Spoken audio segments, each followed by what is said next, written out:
3 de novembro de 1998, um atendente da central de emergência da Flórida recebe o telefonema angustiante de uma mãe do bairro suburbano de Lakewood, em Jacksonville. Last time anybody saw her. Mama, what time did I come home from boating? About 5:30?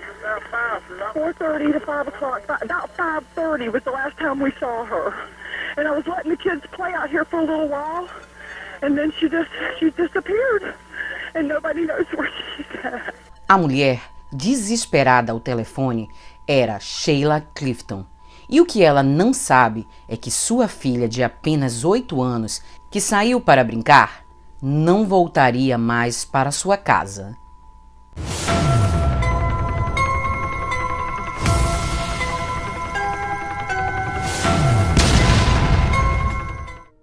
Olá pessoal, tudo bem? Eu sou Mirla Prado e eu tô aqui para apresentar mais um vídeo da Fatos Sinistros. Mas antes da gente ir para a história de hoje, eu quero fazer aqueles velhos pedidos para vocês, para ajudar o nosso canal que está apenas começando e a gente está precisando crescer, certo? Quem ainda não se inscreveu no canal, se inscreve. Quem já se inscreveu e não ativou ainda as notificações, ativa, para você não perder nenhum vídeo sinistro mais a partir de agora.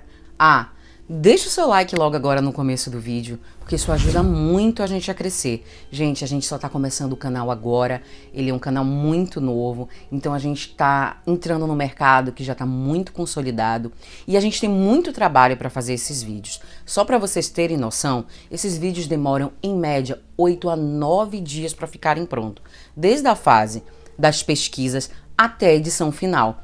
Então, ajuda a gente, ajuda a gente a crescer o nosso canal, pode ser? E agora, bora pra história. Maddie Clifton nasceu em 17 de junho de 1991. Ela era uma menina que amava esportes, era muito boa em piano e uma excelente filha e aluna. Nas suas horas vagas da escola, Maddie amava se divertir na rua de sua casa com seus amigos.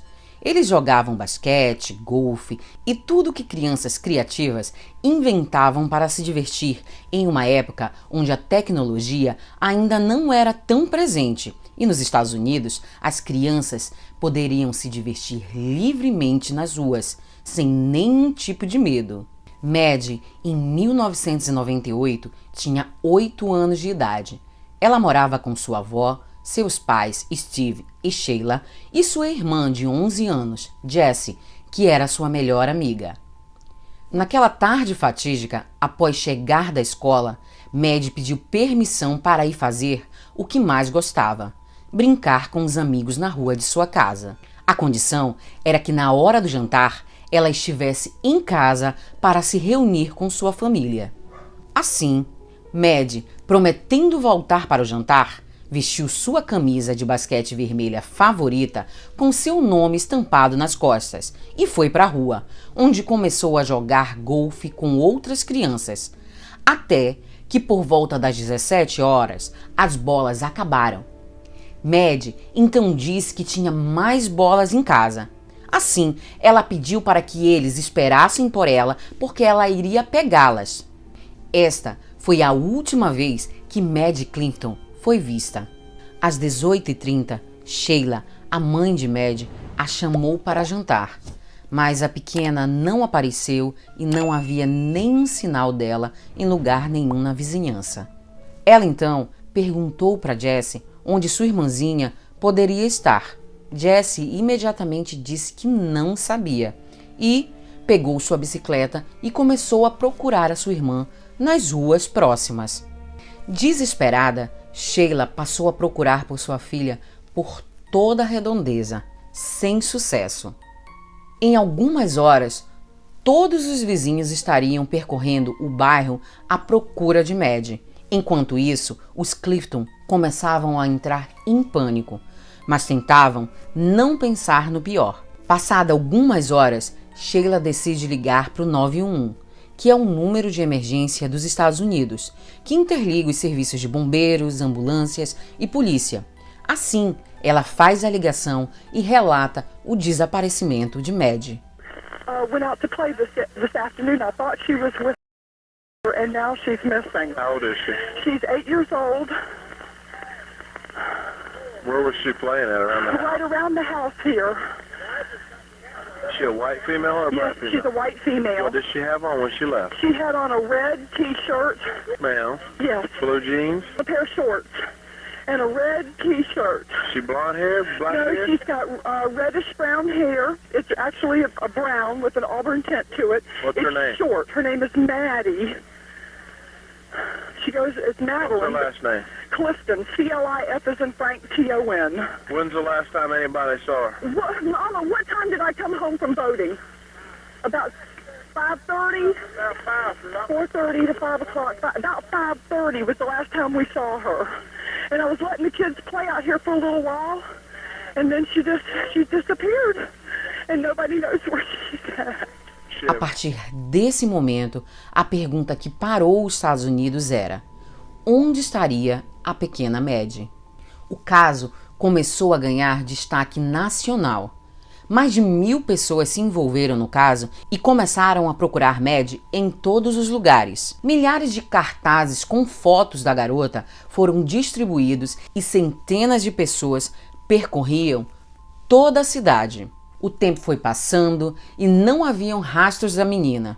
Todos os vizinhos afirmaram não ter visto nenhuma pessoa estranha, nem um carro diferente circulando naquela rua naquele dia. E isso fez a polícia concluir que provavelmente a pessoa que havia raptado a garota era alguém da própria vizinhança. A partir daí, gente, todos se tornaram suspeitos. E devido a isso, a polícia começou a pesquisar mais sobre a vida de todos que moravam nas redondezas. Assim, um homem se tornou alvo principal da polícia. Ele era um vizinho que morava a apenas 3 casas de Maddie. O nome dele era Larry Grisman, um homem de 45 anos que havia sido acusado 20 anos antes por agressão sexual a 2 mulheres. Mas é importante ressaltar que ele teve as queixas retiradas pouco tempo depois e ele nunca foi julgado por isso. Mas naquele momento, com a falta de pistas e possíveis outros suspeitos, isso era o suficiente para que Larry se tornasse o principal suspeito. Pois ele também foi uma das últimas pessoas a ver Maddie, já que Larry tinha o hábito de sempre brincar com as crianças da rua. E naquele dia, ele estava presente no local onde as crianças estavam brincando. A polícia desconsiderou inclusive o fato de que as próprias crianças que estavam brincando com Maddie e Larry e os outros vizinhos que estavam próximos confirmarem que depois que a menina saiu, Larry continuou com eles esperando por Maddie e só voltou para sua casa depois que todos perceberam que Maddie não iria voltar. Assim, logo ele foi levado para interrogatório e para passar pelo detector de mentiras. Para piorar a situação de Larry, ele não passou no detector. E, obviamente, isso aumentou as desconfianças da polícia, que preparou uma busca na casa dele. Mas nada foi encontrado, nem um vestígio de Maddie ou qualquer coisa suspeita.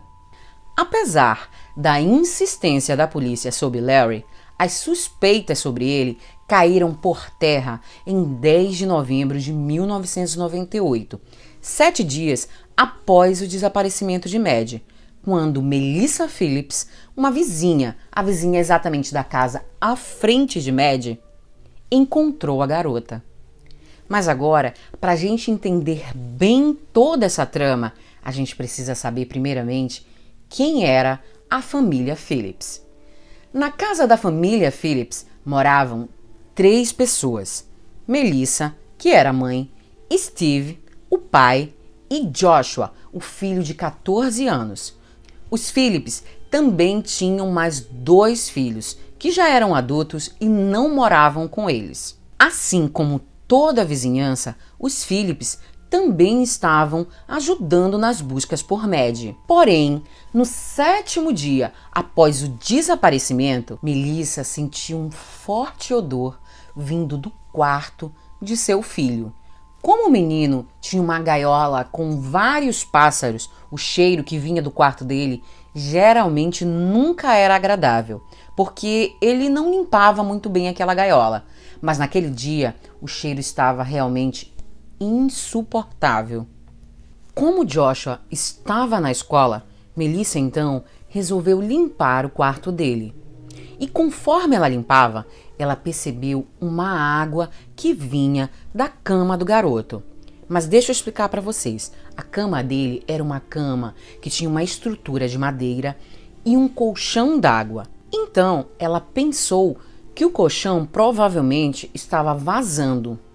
Assim, ela decidiu retirá-lo para vedar o vazamento. Ao fazer isso, Melissa se deparou com o que ela menos imaginava. O corpo de Mad estava escondido embaixo do colchão. Sim, gente, Joshua Phillips, de apenas 14 anos, estava há 7 dias dormindo em cima do corpo de Mad Clifton. Tenha certeza que eu também fiquei com a cara que você provavelmente está agora. Em estado de choque, sem saber o que fazer, Melissa ligou para o marido, mas ele, que estava trabalhando, não respondeu. Então, ela teve que tomar a pior decisão da vida dela, a mais difícil. Ela foi até a rua e informou para a polícia que estava na redondeza fazendo as buscas, enfim, as investigações para achar a Mad. Ela informou que tinha achado algo no quarto do filho. Assim que os policiais entraram no quarto de Joshua, eles sentiram aquele forte odor e perceberam 2 pequenos pés com meias brancas saindo debaixo do colchão d'água. Mad estava parcialmente vestida. Sua camisa estava puxada para cima e a calcinha e os shorts estavam embaixo dela. Ou seja, ela estava desnuda. Imediatamente, os agentes foram até a escola de Joshua para prendê-lo, o que causou grande comoção na escola, pois ninguém acreditava que aquele menino que aparentava total normalidade e era muito querido por todos era capaz de tamanha brutalidade. Gente, o interessante é que a casa dos Phillips, assim como a casa de toda a vizinhança, foi revistada, mas a polícia não achou nada. Eles sentiram, sim, um cheiro muito desagradável no quarto do garoto, mas eles achavam que aquele cheiro era proveniente da gaiola dos pássaros. Ou seja, o odor dos pássaros maquiou o odor que vinha do corpo de Mad. Joshua, que também participou ativamente das buscas por Mad, estava livre de qualquer suspeita. Ninguém percebeu nenhuma mudança em seu comportamento, nem nada que pudesse indicar que ele teria algum tipo de envolvimento no desaparecimento da menina. Mas eu acho muito importante a gente tentar entender melhor quem era Joshua Phillips. Os Phillips, eles se mudaram da Pensilvânia para Jacksonville no início dos anos 90 e logo ficaram muito conhecidos pelos vizinhos, inclusive os Cliftons. As famílias se conheciam muito bem, mas entre 4 paredes, a vida de Joshua não parecia tão simples. O pai de Joshua, que também se chamava Steve, que eu falei anteriormente, era um especialista em computação e tinha fama de ser muito rigoroso e até assustador, especialmente quando ele bebia. Mas a verdade é que Steven não era só rigoroso, não. Ele era um homem abusivo mesmo. Ele costumava atacar sua esposa e seu filho sempre que bebia. E era muito incisivo que não gostava de crianças da vizinhança em sua casa, especialmente quando ele não estava e se fossem meninas. Mas o que todos devem estar se perguntando é o que aconteceu naquela tarde para o corpo de Mad ter ido parar debaixo do colchão de Joshua, que aparentemente era só um menino tranquilo. Bom, em seu interrogatório, Joshua acabou confessando que ele mesmo tinha feito aquilo com Mad. Mas, segundo ele, tudo se tratou de um acidente. Ele disse que tudo começou quando ele estava sozinho em seu quintal jogando beisebol, até que Maddie apareceu e se ofereceu para jogar com ele. Ele disse que relutou, pois ela seria pequena demais para jogar com ele, mas Maddie insistiu e ele acabou cedendo. Assim, eles teriam começado a jogar, quando o garoto, sem querer, a atingiu com a bola em seu olho. Então Maddie começou a chorar e a gritar desesperadamente. Com o olho machucado e chorando muito, ele disse que tentou acalmá-la, mas ela não parava de chorar de forma alguma. Joshua então disse que entrou em total desespero, porque teve medo do que seu pai faria com ele quando descobrisse que ele teria levado alguém para casa em sua ausência. E por isso ele disse que começou a bater na cabeça de Maddie com um taco de beisebol e assim a arrastou para dentro de sua casa, mais especificamente para seu quarto. E como Maddie supostamente não parava de fazer barulho, ele resolveu isso. Percebendo que a garota finalmente havia apagado, Joshua colocou seu corpo debaixo de seu colchão d'água e o deixou escondido ali até que seus pais voltaram para casa. Quanto ao fato da posição das roupas da Maddie, como ela foi encontrada, Joshua justificou dizendo que as roupas teriam saído quando ele a arrastou para dentro de casa. Depois que seus pais chegaram, Joshua se juntou ao meio da multidão para procurar pela menina, sem dar nenhum sinal que ele era o verdadeiro culpado por tudo aquilo. Após algum tempo ajudando nas buscas, os Phillips voltaram para casa. Joshua então passou algum tempo no andar de baixo conversando com seu pai. Depois, ele resolveu subir para o seu quarto. Ao chegar lá, ele percebeu que Maddie ainda estava viva. Por quê? Porque ela estava gemendo. E ao invés de pedir ajuda, Joshua demonstrou que não estava em momento nenhum arrependido. O que ele fez? Na verdade, ele mostrou que ele era capaz de fazer muito mais. Nesse momento, ele pegou uma faca que ele mantinha em seu quarto e cortou de Maddie. Depois, ele furou o seu peito mais ou menos 7 vezes e a pôs de volta embaixo do colchão, lugar onde ele dormiria 7 dias em cima do corpo. Sim, gente, eu sei que eu já falei isso anteriormente, mas trata-se de uma situação tão sinistra que por mais que eu fale e tente entender a situação, é muito difícil para uma pessoa conseguir vislumbrar aquela cena de tão macabra que ela é. Ao ser questionado do que ele pretendia fazer com o corpo de Maddie, Joshua simplesmente disse que ele não sabia, que ele estava deixando as coisas acontecerem. Resumindo, ele não tinha planos nenhum. No quarto de Joshua, a polícia encontrou todas as evidências que precisava para compor a acusação contra ele. Primeiramente, o ambiente estava cheio de purificadores de ar, incensos e aromatizantes para tentar disfarçar o cheiro ruim que vinha daquele quarto. A faca e o taco de beisebol que foram usados no crime estavam escondidos atrás de uma cômoda. No teto poderia se ver respingos de sangue. Mas vocês devem estar se perguntando como assim a mãe não viu. É porque, na verdade, eram respingos bem discretos. Mas, obviamente, que uma perícia iria perceber, né, gente? É diferente o olhar de uma pessoa, enfim, que está entrando despretensiosamente num ambiente que ela já estava acostumada a entrar, ao olhar minucioso de um técnico. Mas o objeto mais sinistro encontrado no quarto de Joshua estava simplesmente localizado na parede à frente da cama dele.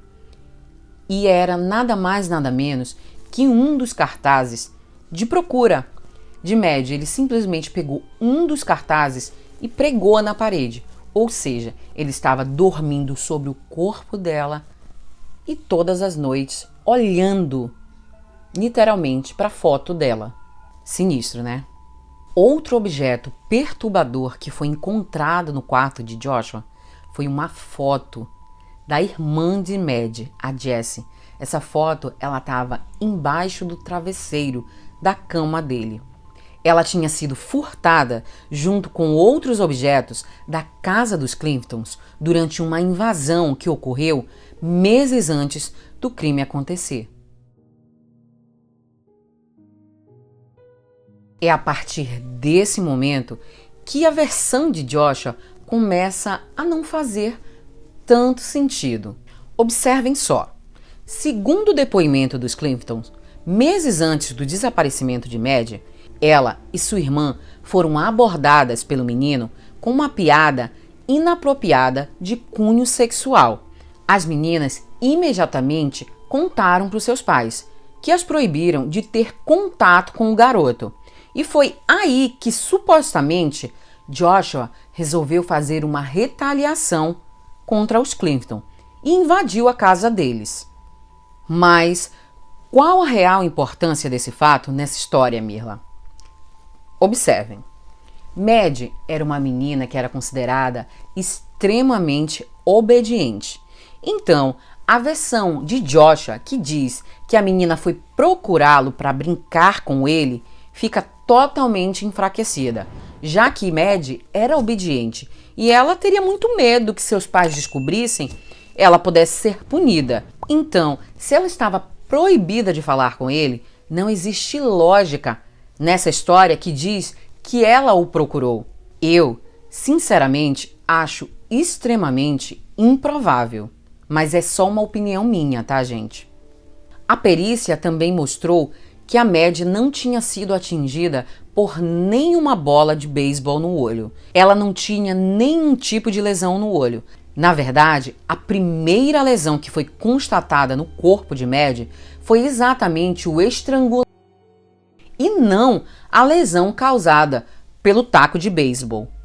Ao contrário também do que Joshua disse, não existia indício nenhum que mostrava que Maddie teria sido arrastada, no caso, do quintal para casa.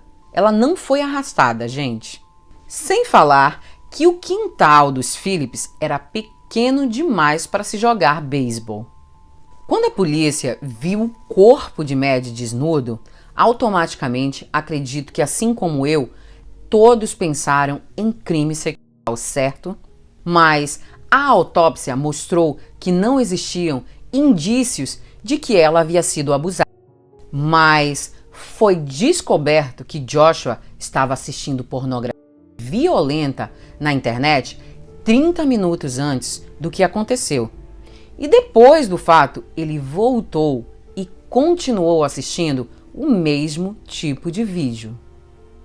Eu, particularmente, tenho a minha própria teoria para o que aconteceu. Só ressaltando que trata-se da minha teoria, tá, gente? Sem nenhum tipo de afirmação. Visualizando a situação como um todo, eu acredito que Joshua tinha de fato uma paixão obsessiva por Jessie, a irmã de Maddie, que era uma menina muito popular. Talvez ele a achasse inatingível. Enquanto ele assistia ao vídeo extremamente excitado, ele viu Maddie passando e de alguma forma a atraiu para dentro de sua casa. E aí a gente pode fazer aquela correlação. A Maddie era a irmã mais nova do objeto de desejo dele. Então, se não tem uma, vai com a outra, certo? Quando já dentro de casa ele partiu para cima dela, ela provavelmente, possivelmente, não deve ter aceitado as investidas e resistiu gritando. Foi aí que Joshua entrou em desespero e começou a sufocá-la, porque ele sabia que se ele a deixasse ir embora, ela contaria para os pais, que automaticamente contaria para o pai dele. E ele entrou em pânico e perdeu o controle. E, obviamente, tudo teria sido motivado por tendências homicidas pré-existentes no garoto. Como a comunidade toda de Jacksonville se envolveu no caso e as pessoas estavam tão surpresas e incrédulas com o que Joshua teria feito, o que o juiz decidiu? Ele achou que era necessário que o julgamento do garoto fosse realizado em outro condado, para garantir a imparcialidade do júri sobre o caso. Então, o júri se iniciou em 6 de julho de 1999 e durou apenas 2 dias. Isso porque o advogado de Joshua, Richard Nichols, muito confiante, não colocou nenhuma testemunha de defesa, esperando usar como argumento principal o fato de Joshua ser um menino, apenas uma criança assustada, com medo, na verdade, pânico, de um pai que era extremamente abusivo. Só para vocês terem noção, Richard nem ao menos questionou o porquê Joshua fez o que fez. O que se sabe é que durante as reuniões antes do julgamento, a única coisa que os dois faziam era jogar xadrez. O que aparentou principalmente para a família de Joshua, que o advogado ele sabia que era causa perdida. Então, devido a isso, ele não se preocupou em momento nenhum em fazer realmente uma defesa do garoto. Após 2 dias de julgamento, os jurados saíram para deliberar e levaram pouco mais de 2 horas para considerarem Joshua Phillips culpado do assassinato de Maddie Clinton. Ele foi condenado à prisão perpétua sem possibilidade de liberdade condicional. 1 ano após seu julgamento, o pai de Joshua morreu em um acidente de carro.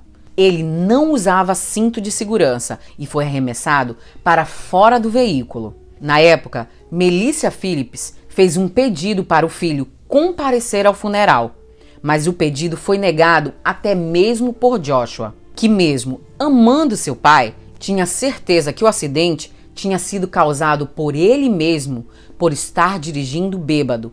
E Joshua também guardava muitas mágoas do pai, porque quando ele foi preso, o pai não fez muita questão. Na verdade, ele demonstrou que não se importava muito com o fato do filho ter sido preso. Ela, que em momento nenhum abandonou o seu filho durante toda essa situação, alegou que a defesa de Joshua não tinha sido competente e por isso ela achava justo que ele tivesse um novo julgamento. Ela também disse que ainda mantinha contato com a mãe de Maddie, Sheila. Em 2004, durante um novo julgamento, as duas se consolaram no tribunal.